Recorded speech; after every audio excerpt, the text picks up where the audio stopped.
topik yang saya beri judul Chasing Kindness atau mengejar kebaikan ya. Kita buka bersama-sama di kitab Lukas pasal yang ke-10, Injil Lukas pasal yang ke-10, dan saya akan bacakan dari ayat yang ke-25 sampai yang ke-37. Lukas pasal yang ke-10,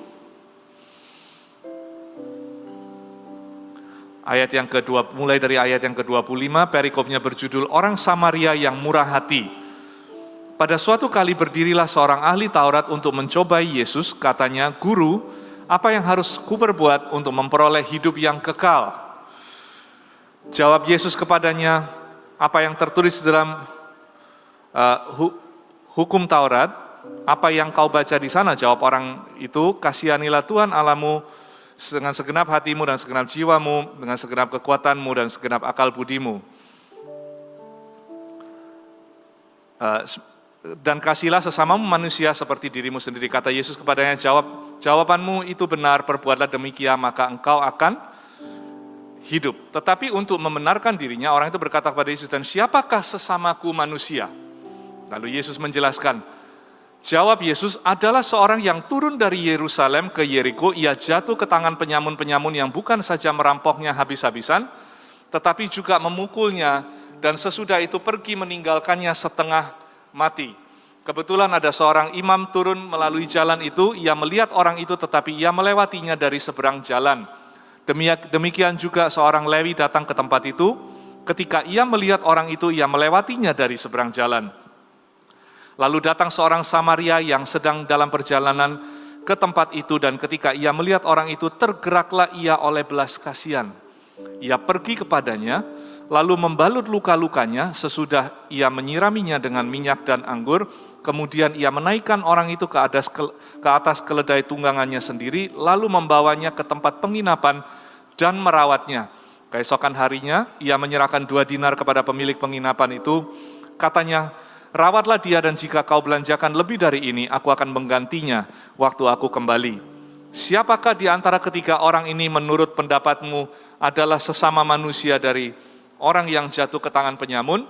Jawab orang itu, "Orang yang telah menunjukkan belas kasihan kepadanya." Kata Yesus kepadanya, "Pergilah dan perbuatlah demikian." Di sini kita belajar, kita melihat bahwa Tuhan Yesus memberikan contoh. Ada orang yang sedang kesulitan, orang yang sedang kesusahan, lalu ada 3 orang di sana, yang terakhir adalah orang Samaria, the Good Samaritan, orang Samaria yang baik itu, yang menjadi katanya menjadi sesama manusia, ya. Lalu Tuhan bilang, "Pergi dan perbuatlah demikian." Pergi dan perbuatlah demikian. Kita hidup di dunia yang tidak selalu penuh dengan kebaikan. Kata bahasa Inggrisnya adalah kindness, kebaikan. Kebaikan itu ada sih di mana-mana, tetapi tidak merata di mana-mana, dan bahkan di dalam hidup kita tidak selalu kita menunjukkan kebaikan kepada orang lain. Sedangkan Tuhan Yesus mengatakan, berbuat baiklah, be kind, katanya. Be kind. Oke, kita hidup di dunia yang lebih keras ya, lebih banyak, saya tidak bermaksud negatif, tetapi kebaikan itu seringkali tidak selalu ada begitu. Contohnya, kemarin waktu libur lebaran kemarin, kebetulan kita nggak kemana-mana, lalu ada teman datang dari Jakarta menginap di rumah, kita ajak mereka makan, cari tempat makan yang buka, itu kan susah. Ada nih satu depot yang buka gitu ya. Lalu kita masuk ke sana. Waktu kita masuk di sana, ya memang yang bekerja pelayannya itu nggak banyak. Yang pelayannya otomatis nggak banyak kan, waktu itu pas tanggal merahnya. Jadi mereka sangat kekurangan orang gitu. Akhirnya kita duduk di sana, pelayanannya cukup lama.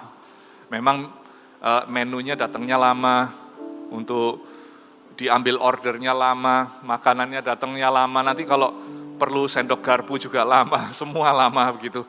Tapi saya mikir, ya gimana lagi kan tanggal merah begitu ya, kita bisa pengertian lah. Tapi meja, saya perhatikan meja di sebelah, itu kebetulan marah-marah terus gitu sama pelayannya gitu. Komplain dan marah terus gitu, marah terus. Ya, saya mikir sayang juga ya, kan mestinya kita bisa show kindness, menunjukkan kebaikan kepada orang, apalagi di saat-saat seperti itu. Alkitab mengajarkan kita untuk menunjukkan kebaikan, mengejar kebaikan, terus-menerus mengejar kebaikan. Buka bersama saya di Efesus pasal yang keempat. Oke. Efesus pasal yang keempat ayat yang ke-32.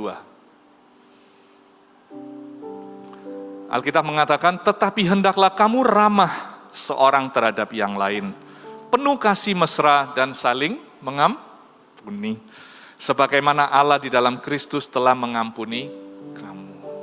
Ayat-ayat seperti ini saya paling suka, karena mengingatkan kita, menempatkan kita pada tempatnya gitu ya, bahwa Tuhan Yesus telah mengampuni kita, maka kita berikan kebaikan itu kepada orang lain. Berapa banyak dari kita yang kalau sama orang lain terkadang tidak ramah dan tidak cukup baik? Berapa banyak dari kita? Mungkin kalau di gereja kita semua pada ramah dengan satu sama lain ya. Dan itu saya juga tidak pernah mengatakan, oh itu berarti orang Kristen munafik. Enggak juga. Itu namanya kita itu budaya Asia itu lebih banyak yang namanya pasif agresif. Perilaku pasif agresif behavior. Jadi kita ini pasif di tempat yang tidak aman, tapi agresif di tempat yang aman. Kita pasif kalau di tempat kerja gitu, atau di gereja apalagi, ya nggak apa-apa, memang itu benar juga. Tapi kita bisa agresif di tempat yang aman loh. Tempat aman itu di mana misalnya? Misalnya di rumah kita sendiri. Dengan pembantu rumah tangga kita ramah nggak? Are we kind? Apakah kita baik terhadap mereka? Atau kita kalau sama pembantu rumah tangga lupa gitu. Seringkali yang saya lihat banyak orang itu kalau sama orang yang nggak seberapa kenal, apalagi kalau orang kaya, orang yang terpandang, orang yang punya jabatan, kita cenderung baik sekali gitu.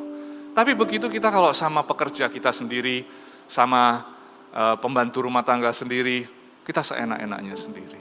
Kita mengutarakan kata-kata yang kita lupa kalau itu bisa melukai mereka. Dan itu bukan kehendak Tuhan, Bapak Ibu Saudara.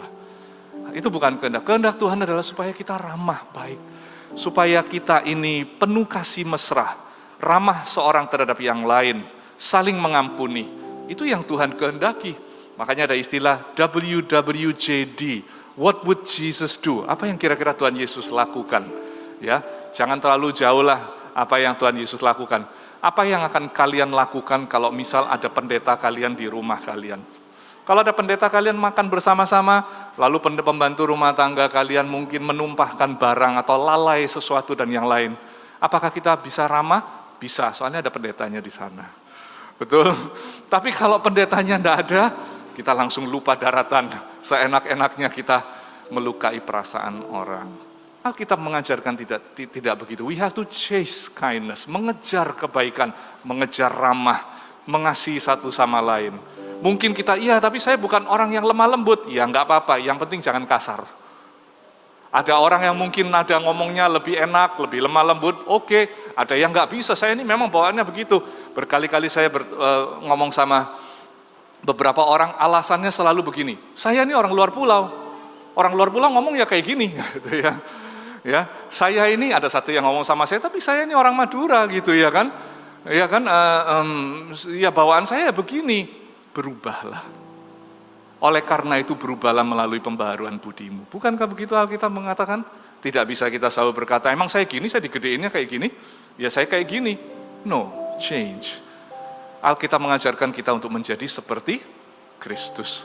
Jadi itu penting sekali ya untuk kita mengerti hal tersebut ya. Jadi ramahlah ya. Alkitab mengatakan ramahlah, penuh kasih mesra terhadap satu sama lain. Itu juga termasuk kepada orang, mulai dari orang dekat dulu. Bagaimana Anda bicara dengan pasangan Anda? Kalau sama orang lain bisa ramah, sama pasangan sendiri seenak-enaknya, don't do that ya. Jangan lakukan itu. Sama anak bagaimana? Ramah sama anak. Sama anak. Saya pelajari kalau kita menciptakan suasana yang baik di rumah, penuh dengan kasih mesra, saling mengampuni, penuh dengan ramah, di rumah, anak itu nanti pergi suatu hari kemanapun, dia akan selalu kepingin kembali ke rumah. Banyak orang bilang, aduh saya takut, kalau anak saya sekolahkan nanti jauh-jauh pergi ke luar kota, luar pulau, luar negeri. Saya takut kalau dia nggak mau kembali gimana. Saya bilang, selama kalau di rumah penuh dengan kasih mesra dan saling mengampuni, dan suatu suasana yang baik, anak itu akan selalu mau pulang ke rumah. Kadang-kadang orang bisa bilang, pergi anakku tidak mau kembali lagi ya. Sayangnya seringkali kita bisa tahu kenapa kok nggak mau pulang. Anak kami lagi pergi agak jauh ya, sekolah di tempat yang agak jauh. Memang udah waktunya nanti dia akan kembali gitu. Selama di situ dia bilang, Pak, banyak teman-teman nggak mau pulang gitu. Banyak teman-teman nggak mau pulang. Ya saya bersyukur sekali sama istri saya, kami bersyukur. Anak kita itu malah lucu kalau telepon bilang 60 hari lagi. Ntar besok telepon lagi bilang 59 hari lagi. Dia sudah nggak sabar kepingin pulang gitu ya. Entah ternyata bukan karena di rumah terlalu enak atau terlalu ramah orang tuanya, bukan. Kangen makanannya. Kangen makanannya. Tapi itu yang diajarkan. Nah sekarang pertanyaannya Bapak Ibu, kenapa kok orang itu sulit menjadi ramah, menjadi baik? Why? Pasti ada alasannya. Ya kan? Alkitab mengatakan chase kindness, kejarlah kebaikan, tapi kenyataannya kita tidak selalu bisa melakukan dengan mudah. Nah pertanyaannya kenapa? Kenapa dari 3 orang itu yang nolong hanya 1 orang? Yang 2 orang kok melewati begitu saja? Kita lihat di ayat yang ke-31. Sebentar. Ayat yang ke-31, kita lihat kebetulan ada seorang imam turun melalui jalan itu. Ia melihat orang itu tetapi ia melewatinya dari seberang jalan. Kenapa kok dilewati begitu saja? Apa alasannya? Saya jadi mikir, kenapa seorang imam ini melewati begitu saja? Pasti ada alasannya. Kenapa seseorang tidak bisa ramah sama orang, tidak bisa baik sama orang, tidak bisa kind sama orang? Seringkali kita tidak bisa ramah sama orang karena simple, karena kita tidak tahu caranya. Ada orang-orang yang memang ya bukan salah, tapi ya memang benar-benar tidak tahu caranya. Mengapa tidak tahu caranya? Ya mungkin waktu di keluarga nggak diajari, nggak diberi teladan tersebut, jadi ya agak lebih sulit. Akhirnya tidak tahu caranya, begitu ya. Mungkin si imam tuh saya bayangkan dia jalan, dia ngelihat nih orang habis digebukin orang gitu, terus dia lihat di sana, terus dia bingung. Terus diapain? Aku dulu kecil digebukin juga dibiarin, bisa juga gitu, ya, bisa juga gitu. Kemarin ada satu orang ngobrol sama saya, dia bilang gini, waktu saya kecil saya dipukuli habis sama orang tua saya. Kalau adik saya yang mecahin barang, saya lagi tidur, orang tua saya bisa masuk ke kamar, saya yang dipukuli sampai berdarah-darah katanya. Sampai hancur semua tangannya semua. Jadi saya dihajar terus sama orang tua saya dari kecil. Gitu. Ya, kasihan juga ya. Nah ini agak keluar dari jalur sedikit. Kesaksian ini bagus sekali karena dia bilang gini. Waktu saya bertumbuh besar, dia datang dari agama lain, ya, tidak pernah kenal Tuhan Yesus, bahkan tidak pernah berinteraksi dengan orang Kristen. Terus dia di dalam agama kepercayaannya, dia melakukan meditasi dan memanggil orang-orang tertingginya dari agama tersebut untuk menolong dia untuk menyembuhkan luka batinnya selama 5 tahun. 5 tahun. Dia berusaha untuk sembuh dari luka batin oleh karena apa yang ayahnya lakukan pada dia. 5 tahun dia berusaha. Terus dia bilang, setelah 5 tahun berusaha meditasi dan semuanya tidak ada hasil sama sekali. Lalu suatu hari, dia bilang,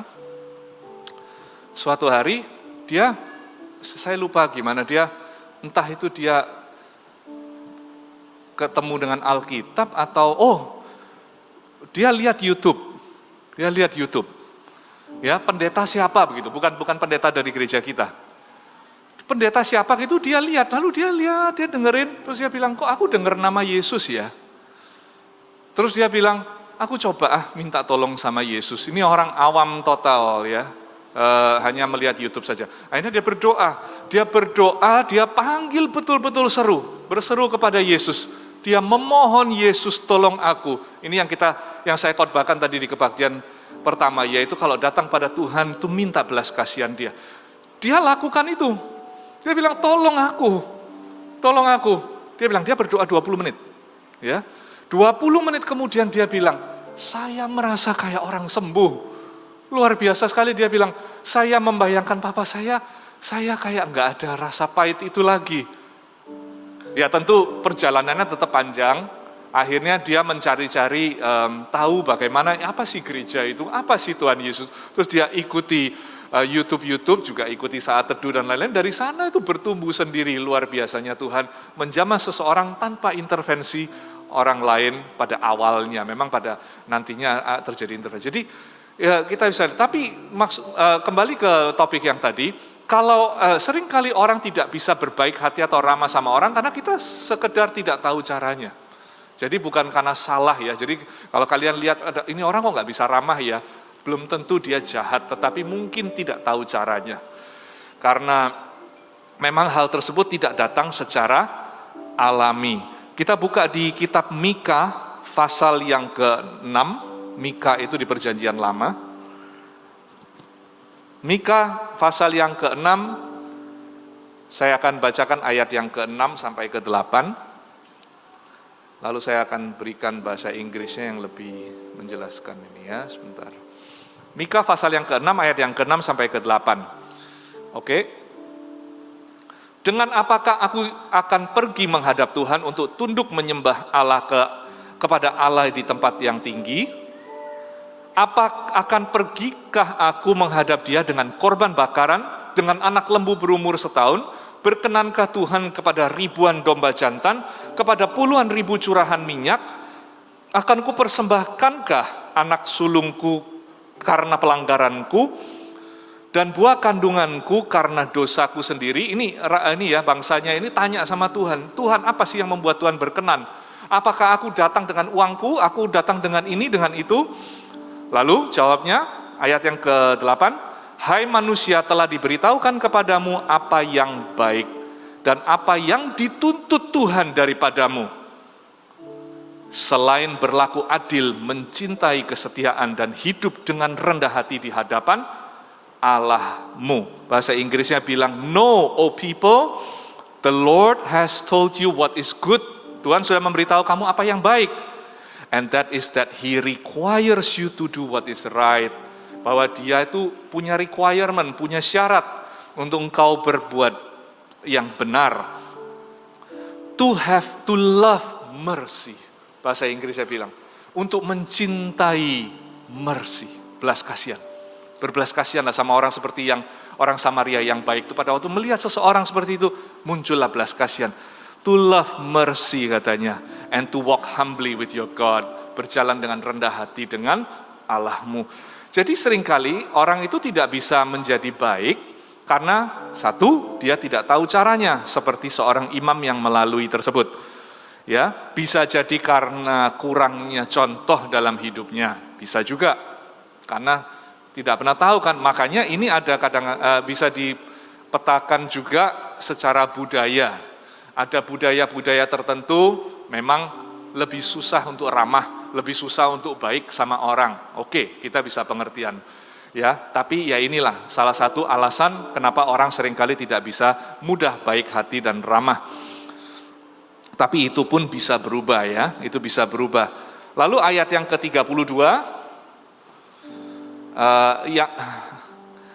kita lihat kenapa kok orang itu sulit untuk being kind atau berbaik hati sama orang.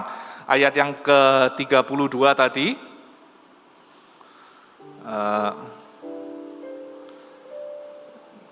demikian juga seorang Lewi datang ke tempat itu, ketika ia melihat orang itu, ia melewatinya dari seberang jalan. Kenapa kok dia melewatinya dari seberang jalan saja si orang Lewi ini? Ya, kenapa kok orang, sekali lagi, kenapa kok susah untuk orang itu menjadi ramah sama orang, menjadi baik sama orang? Salah satu alasan lagi adalah karena kita sulit untuk menjadi ramah sama orang karena ada luka di dalam diri kita sendiri. Ada grief di dalam diri kita sendiri. Oke. Bapak Ibu Saudara tahu, marah itu ada nama sesungguhnya, nama aslinya marah.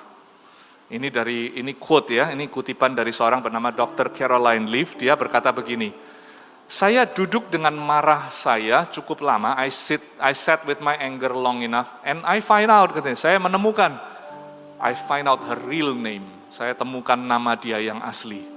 And her name is grief. Namanya adalah luka. Orang itu kalau marah, ya maksudnya marah itu, kalau kita, seringkali kan kita marah sama orang. Jadi karena kita marah, kita tidak bisa baik sama orang. Kita tidak bisa ramah sama orang, karena kita orang yang penuh dengan marah. Ya, kemana-mana kita full of anger, penuh dengan marah.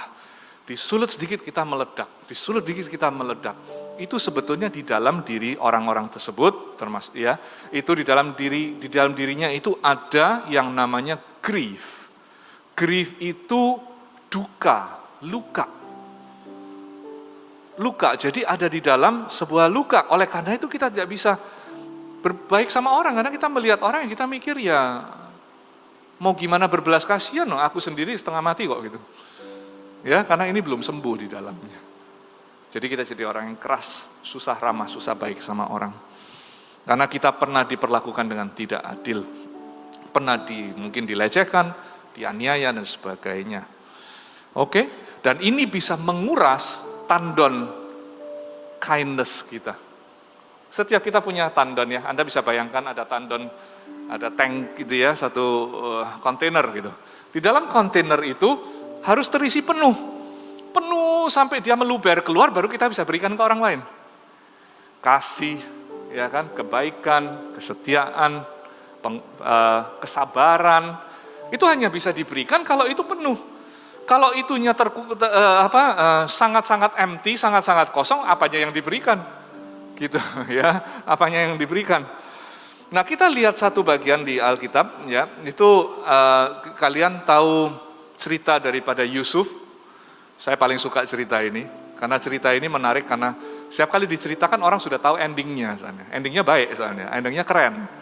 Jadi Yusuf itu di Perjanjian Lama, Anda bisa lihat ini orang yang memiliki berbagai alasan untuk tidak menjadi orang baik dalam hidupnya.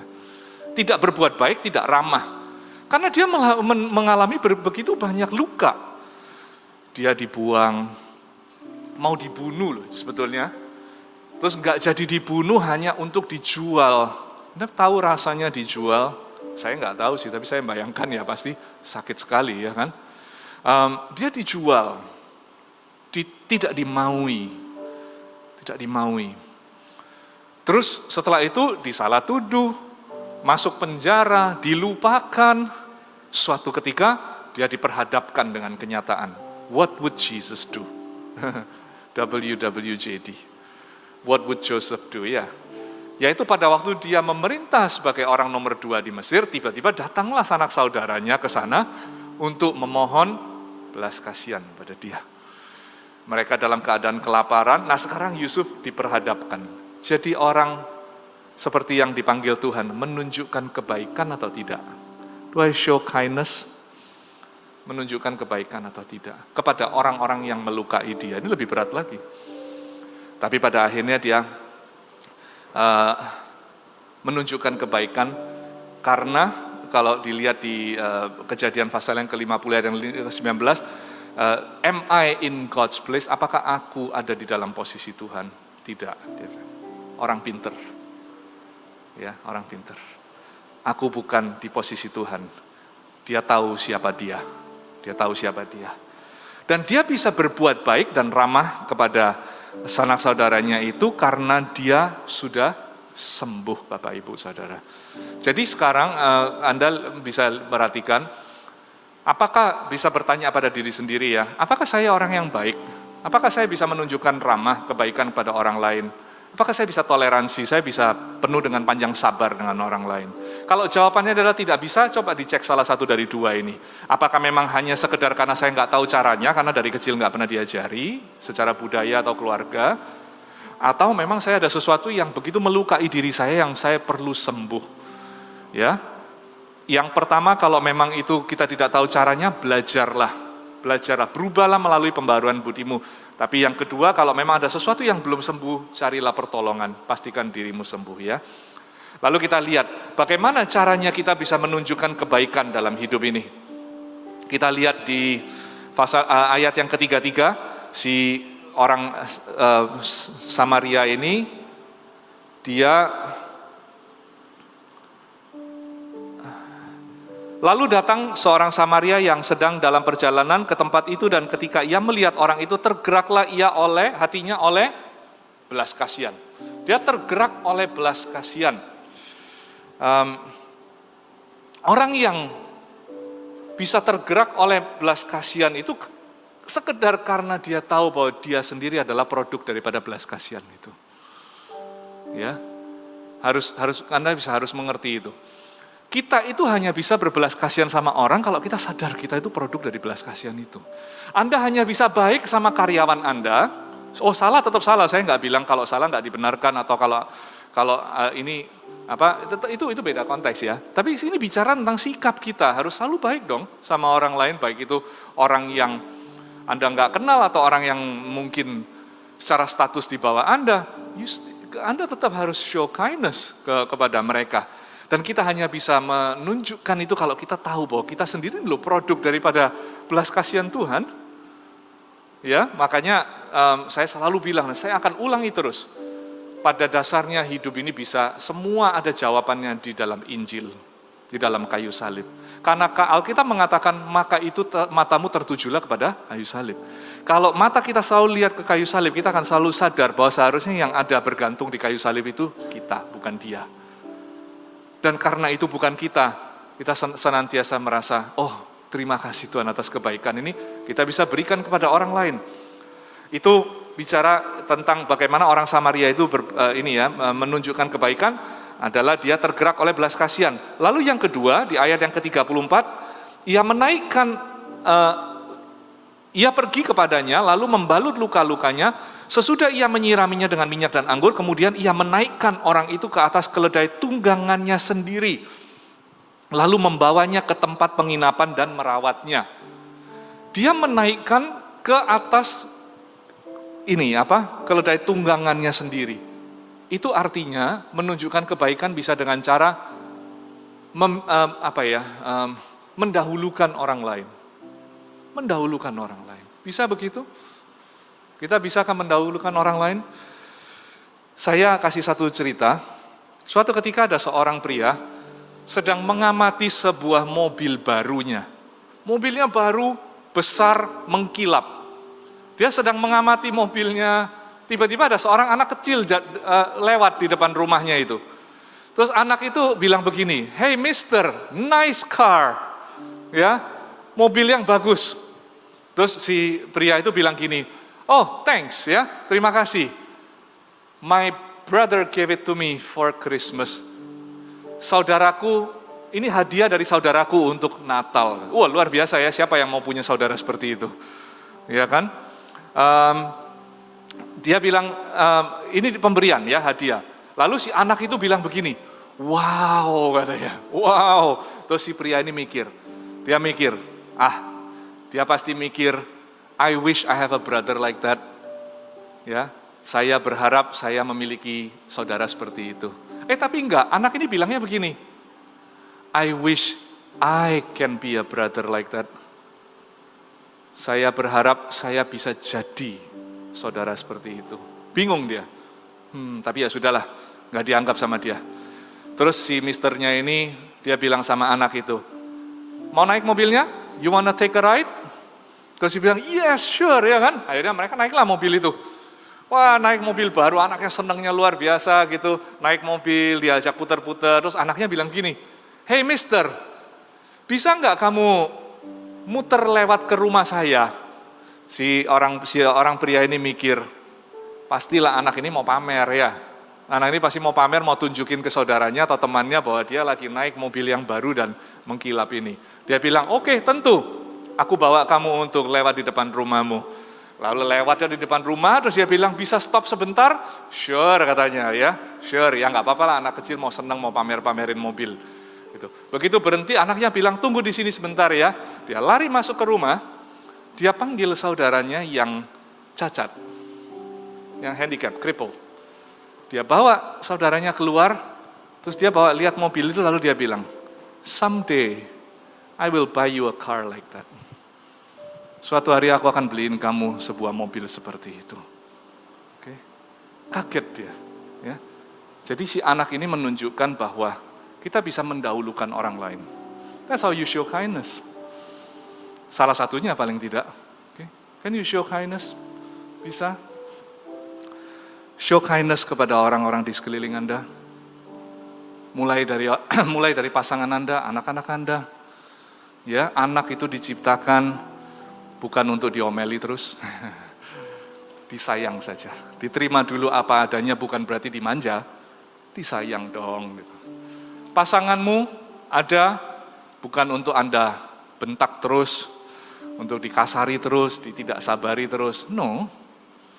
Kadang kalau saya lihat orang tua saya juga semakin menua, mertua saya semakin menua. Kita tahu, we know. Kita tahu manusia hidup itu 70-80 tahun. Alkitab mengatakan, orang tua kita sudah di angka-angka segitu. Kita tahu it's a matter of time. Heartbreaking, yes. Itu part of life. Cuman saya berusaha empati jadi posisinya mereka. Mereka orang tua khususnya itu ada kekhawatiran. Siapa yang pergi duluan? Siapa yang pergi duluan? Kalau aku pergi duluan, kasihan pasanganku. Jadi dia tertinggal sendirian, pastilah dia hancur hatinya. Kalau dia yang pergi duluan, aku yang hancur hatinya. It's not easy ya, it's not easy. Nggak mudah. Tapi jangan sampai nunggu nanti umur 7-80 baru sadar. Mulai sekarang pikir, setiap hari bisa jadi hari terakhir bersama dengan pasangan Anda. Oh, saya sudah lihat itu terlalu banyak. Inilah salah satu ini ya, apa ya, mau dibilang keuntungan juga boleh. Keuntungan menjadi seorang konselor adalah setiap hari melihat kasus-kasus seperti ini dan kita belajar dari pengalaman orang lain. Ya kan? Kita melihat, I see. Wow, realita hidup not easy, tapi harus diapresiasi. Nah, dari sana baru muncul kan banyak alasan untuk kita berbuat baik pada orang sekeliling kita kan gitu. Satu hal yang saya selalu terganggu ya. Saya selalu terganggu, saya ini tipe orang yang suka membela orang yang lemah. Gitu aja deh, gampang. Saya orang yang tidak terlalu, kalau misalnya ada di tempat yang rame begitu ya, di satu perkumpulan gitu, mata saya itu tertuju kepada si pelayan, pembantu, sopir gitu. Saya lebih tertuju ke mereka. Ya, daripada si pemilik rumah yang kaya raya, dan nothing wrong sih, kita harus mencintai semua orang, baik hati dengan semua orang, ramah dengan semua orang. Saya di dalam saya selalu mikir, John, be kind to everyone the same, sama. Perhatikan mereka. Saya biasanya ngomong-ngomong sama para pelayan, para driver, para pembantu. And I'm thinking di dalam diri saya, sekali-kali jangan sampai saya lebih menghormati pemilik rumahnya daripada pekerjanya. Be kind. Khususnya pada orang-orang yang di bawah. Kadang orang bilang, susah ya cari pembantu rumah tangga gitu. Ya tergantung juga. Tergantung ya. If you be kind sama mereka be kind sama kamu. Kalau kita loyal sama mereka loyal sama kita. Kalau kita hati-hati jaga kata-kata kita, mereka akan mikir nggak ada tempat yang lebih enak untuk bekerja daripada di tempat ini. Then they will stay with you untuk long time. Ya kan? Bisa be kind sama mereka. Oke? Itu caranya salah satunya. Lalu ayat yang ke-34 dia merawat orang tersebut. Kalian tahu ceritanya. Dirawat di penginapan itu, ya. Lalu ayat yang ke-35 dia menyerahkan 2 dinar. Berarti dia ramah dengan uangnya dia. Dia ramah dengan uang dia. Ramah dengan hartanya.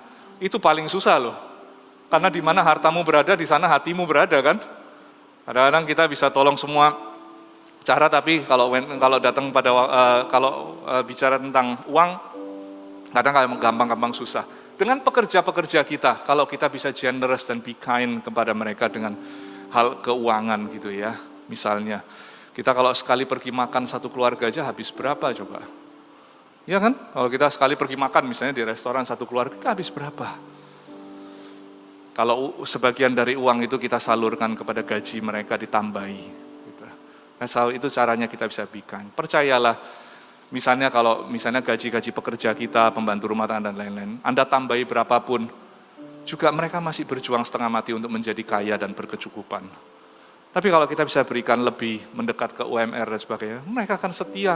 Dan pada akhirnya juga kita yang selalu menikmati kan, tidak kesulitan mencari pekerja dan sebagainya. Ini contoh-contoh ya.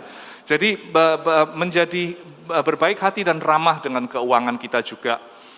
Dia si orang Samaria yang baik ini, dia he was kind with his money, dengan uangnya dia. Oke. Nah, kalau kita berkata, ya tapi saya nggak punya banyak uang nih, gimana cara menolong orang lain? Bukankah dikatakan bahwa time is money? Waktu adalah uang? Ya sebetulnya yang mengatakan si Robert Kiyosaki mengatakan ada rich, ada wealth, betul? Ada rich, ada wealth, ada kaya, ada kekayaan. Ya, kaya diukur dari uang, ya. Tapi wealth, kekayaan diukur dari waktu, begitu kan? Jadi kita bisa berikan waktu kita, maksudnya diukur dengan waktu itu begini. Kalau Anda memiliki uang 100 juta, tapi pengeluaran Anda setiap bulan 10 juta, maka berapa kekayaan yang Anda miliki 10 bulan? Itu ngukurnya. Betul? Tapi kalau Anda punya kekayaan hanya 20 juta, tetapi pengeluaran setiap bulan 500.000, ya, atau 1 juta. Ya, pengeluaran setiap bulan supaya gampang ngitungnya. Setiap bulan 1 juta. Maka berapa kekayaan Anda kalau dihitung secara waktu? 20 juta dibagi 1 juta, 20 bulan. Betul begitu ya. Jadi yang satu betul punya 100 juta tapi kekayaannya hanya 10 bulan. Yang satu punya 20 juta tapi kekayaannya 20 bulan. Jadi cara ngitung kekayaan, wealth bisa dilihat dari sudut pandang itu, bukan semata-mata dari berapa uang yang Anda miliki. Jadi kita semua, kalaupun kita tidak punya banyak uang sekalipun, tapi jika kita punya waktu, kita bisa berikan waktu kita untuk berbuat baik pada orang lain. Bisa memberikan diri kita untuk pelayanan, bisa memberikan diri kita untuk melayani orang lain dan sebagainya. Saya senang sekali dengan Gereja Mawar Sharon. Ya, saya senang di Gereja Mawar Sharon. Saya tahu sendiri, misalnya di gereja kita yang di Surabaya Barat, saya tahu sendiri ada orang-orang yang kaya raya luar biasa. Oke, kita tahu, kita kenal mereka. Kayanya itu yang sudah ultra rich, ya. Jadi usher nunggui di sebelah toilet, ya kan? Nunggu di sebelah toilet, kasih tahu orang, oh mau ke toilet ya, mari, mari. Padahal besok kalau masuk ke kantor itu uangnya triliunan mungkin. That's good, karena kita melayani itu tidak melihat itu, ya. Jadi itu bagus. Bila perlu gulung kabel, ada dokter spesialis apa yang katanya yang seharusnya terhormat jadi service manager. Jadi di belakang ngatur sound system. That's how it's supposed to be. Saya kalau diberi kesempatan saya mending gitu juga, ya. Tapi ya dimanapun kita ditempatkan kita layani dengan baik gitu. Tapi kita bisa be kind sama orang dengan segala cara, ya. Oke, jadi ingat, be kind to everyone. Ada quote-nya mengatakan, berbuat baik dan ramahlah kepada semua orang, for everyone you meet is fighting a tough battle. Karena semua orang yang Anda temui sedang mengalami sesuatu yang berat. Betul nggak itu? Everyone. 10 orang yang saya temui, 11 orang punya masalah. Saya satunya. Kan total 11 orang. Jadi be kind, karena semua orang yang kita temui itu mengalami sesuatu. Kita lihatnya orang motong kita di jalan raya. Mungkin dia lagi baru kesusahan. Pelayan di restoran yang kurang ramah, ngomongnya nggak enak. Sabar saja, mungkin dia baru ditinggal pasangannya atau dikhianati. Atau anaknya baru sakit dan sebagainya. We never know. Tapi kalau kita tanya, Anda akan melihat betapa banyaknya orang menderita. Jadi be kind, please be kind. Tapi bagaimana dengan saya sendiri? Saya juga menderita. Bukankah Tuhan kind dengan Anda? Bukankah Tuhan sangat ramah dengan Anda dan panjang sabar, ramah, penuh dengan cinta kasih, mengampuni, penuh dengan pengertian? Ya, saya kasih satu cerita lalu saya akan tutup. Suatu hari ada satu orang bernama Teddy Stallard. Teddy Stallard, ya. Ini anak itu tipe anak yang di sekolah yang yang bukan anak populer. Anak masih kecil, tapi anak masih SD, tapi bukan anak populer, dia anak yang orang seringkali overlook ya, orang seringkali tidak memperhatikan dia, karena dia banyak kekurangan. Datang bajunya compang-camping, nilainya jelek. Ya inilah anak tersebut. Nah di sekolah itu ada satu orang guru bernama Miss Thompson, ya, Ma'am Thompson ya, Bu Thompson. Si Miss Thompson ini nggak suka sama anak ini. Sebagai guru dia nggak suka. Ya namanya manusia. Guru pun bisa ada pilih kasihnya. Jadi dia lihat anak ini dia gitu. Bukankah kita ada gitu ya? Kadang kalau kita di CG atau di ibadah dan lain kita tahu ada orang ini kalau datang nggak enak semua gitu. Ya. Lalu si Teddy ini dia ngelihat ya nggak suka. Jadi guru ini ya dia kalau lagi menilai ininya pekerjaannya si anak ini, dia itu merasakan suatu kenikmatan kalau dia harus nyilang. Kan pasti ada salahnya. Waktu silang tuh dia ada suatu kepuasan, silang. Dan terakhirnya kalau dikasih nilai F ya, fail, gagal, itu dia ada kepuasan. Karena ada sebel sama anak ini. Terus padahal harusnya guru ini mestinya lebih tahu gitu. Karena dari rekodnya itu ada. Kan kalau guru kan setiap tahun itu kan ada evaluasinya. Evaluasinya itu sudah jelas. Perhatiin ya. Evaluasi grade 1 waktu kelas 1 SD. Si Teddy ini punya potensi tetapi memiliki situasi rumah yang sulit. Keadaan rumah tangga yang sulit. Grade 2, kelas 2. Teddy ini belajarnya dengan slow learner, belajarnya pelan. Ibunya lagi sakit. Grade 3, ibunya meninggal. Nah ini grade 4 di kelasnya Miss Thompson ini. Tapi dia nggak ngelihat evaluasinya. Dia cuma tahu dia sebel sama anak ini aja. Jadi dia ada bahasa kita itu dicing gitu ya. Anak ini dicing.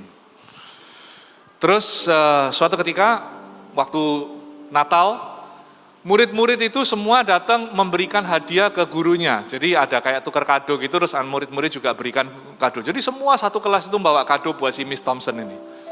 Semua berikan kado, nah gilirannya kalau di kadonya itu langsung dibuka gitu. Langsung dibuka, dilihat open present.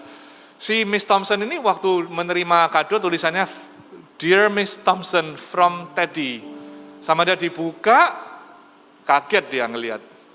Ada sebuah gelang yang sudah tua dengan batunya sudah hilang separuh, patah separuh.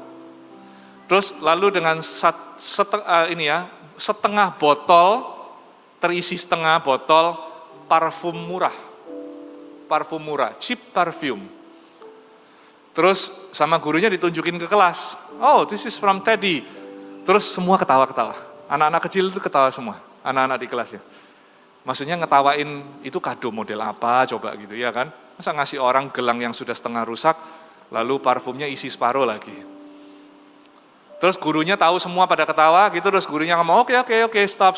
Nah, kali ini dia agak ini ya, melakukan yang seharusnya. Dia bilang oke, it's okay ya, oke.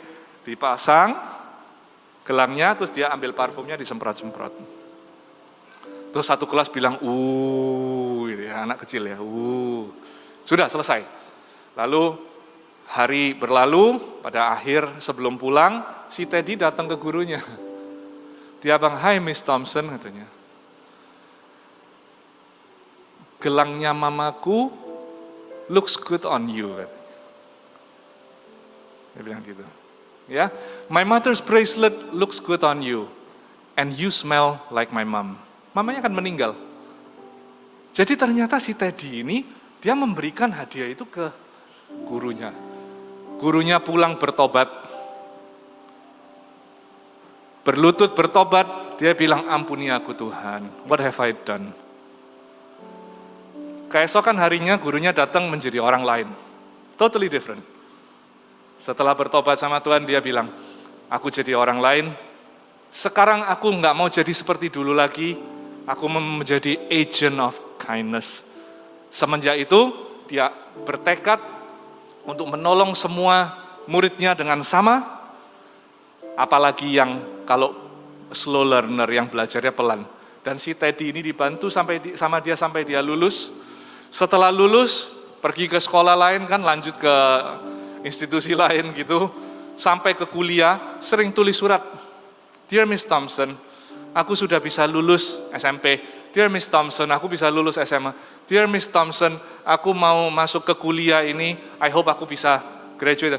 Suatu ketika dikirimi surat lagi bilang, Dear Miss Thompson, aku mau menikah. I'm getting married.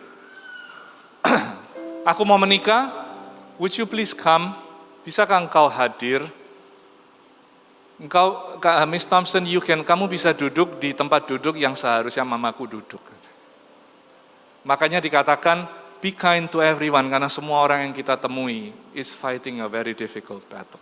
Everyone. So be kind, okay? Jadi itu yang diajarkan dan itu kehendak Tuhan buat kita kan? Kehendak Tuhan buat kita yang tadi kita baca di Efesus. Dan saya mau kasih saya tutup dengan satu pengertian begini Bapak Ibu. Kita ya harus bisa mengerti alasan yang terbesar tetap kalau kita memenuhi panggilan Tuhan untuk menjadi ramah, penuh dengan belas kasihan dan kepada orang, kebaikan kepada orang lain. We have to understand, kita harus mengerti. Tuhan itu terlebih baik pada kita loh, sungguh. Ya, anak saya beberapa waktu lalu kita ada kumpul-kumpul sama teman-teman CG gitu ya. Minggu kelima atau gimana kita keluar. Kita main di mall itu, Pakuan Mall atas itu yang bagian yang luas, besar, lari-lari. Anak saya lari-lari terus kemana-mana. Saya nggak tenang kan, anak kecil lari-lari, ya takut jatuh, takut diambil orang, takut orang tua pasti mikirnya begitu. Saya ikuti terus kemana-mana. Setiap kali saya ikuti, belum tentu dia mau, ya. Belum tentu dia mau diikuti gitu, karena dia tahu kalau diikuti nanti takut disuruh duduk lah. Kita kan begitu sama Tuhan, ya. Kita dorong Tuhan pergi kadang-kadang. Tapi yang saya lakukan apa? Namanya orang tua, ya nungguin terus di situ, jagai aja, memastikan dia nggak apa-apa, meskipun didorong pergi loh. No, tinggal. Kita juga begitu sama Tuhan. Tapi sebagai orang tua kita tetap di sana nungguin dia. Sampai suatu ketika datang ya, karena lari-lari terus perlu ini, perlu minum, perlu itu, datang ke kita, ya kita terima dia apa adanya. Itu Bapak di dunia, Bapak Ibu. Dan saya tahu Anda juga melakukan yang sama dengan anak-anak Anda atau cucu dan lain-lain. Can you imagine Bapak di surga terhadap dirimu? Anda bisa merasakan itu? Ya, He's very, very, very kind. Kalau Anda mengenal Dia, harusnya Anda tahu Dia sangat baik dalam hidupmu. Oleh karena itu berikan kebaikan itu ke orang lain. Dengan cuma-cuma, just give. Ya itulah kehendak Tuhan dan memang seharusnya demikian. Amin Bapak Ibu. Amin ya. Mulai hari ini kita semua baik sama orang lain. Ya. Lebih baik maksudnya. Lebih baik, lebih ramah lagi. And saya yakin kalau kita lakukan itu, pernikahan lebih bahagia, hubungan lebih baik. Ya, ada apapun kita bisa tutup satu mata. Ya, orang membuat kesalahan ya kita mikir sudahlah, mungkin dia berduka di dalam, makanya dia melakukan banyak hal yang mungkin dia nggak tahu caranya untuk mengembalikan kebaikan dan sebagainya. Oke, amin Bapak Ibu.